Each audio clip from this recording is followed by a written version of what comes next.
Sa paggawa natin ng financial planning, sabi dito, 2 sets of important questions ang kailangan nating tanungin sa sarili natin. Una is, what if you die too soon? Who will take care of your family? Siyempre, pag tayo mga breadwinner, may nangyari sa atin, talagang importante talaga. Meron pa ring magagamit ang ating pamilya na fund or instant savings. And what if you live too long? Ito naman yung mahaba yung buhay mo. Who will take care of you? Pag nag-retire ka, importante may fund ka na magagamit.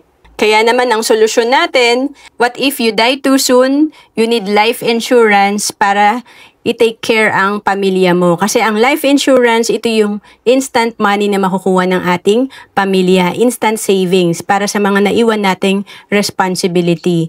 And if you live too long, investment and long-term care will take care of you. Importante, meron tayong iniipon, meron tayong investment at long-term care para sa ating retirement.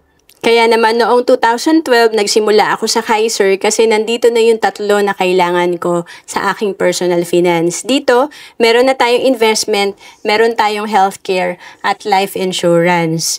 Ang maganda sa Kaiser, 7 years to pay ito or one-time payment and 20 years maturity. Kung OFW ka, pwedeng-pwede ka sa Kaiser. We have online application. To know more about Kaiser, message mo lang ako sa Facebook, Roan Celis Capistrano. Bawat Pilipino dapat maging handa sa mga oras na hindi natin inaasahan. Gaya ng biglaang pagkakasakit, dapat may pondo tayo na magagamit. Sa oras ng pangangailangan, dapat may magmamalasakit.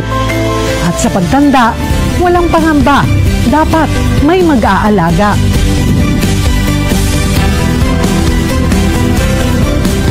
Ganyan mag-alaga ang Kaiser. Yan ang dapat. Ako po si Cheryl Cosip.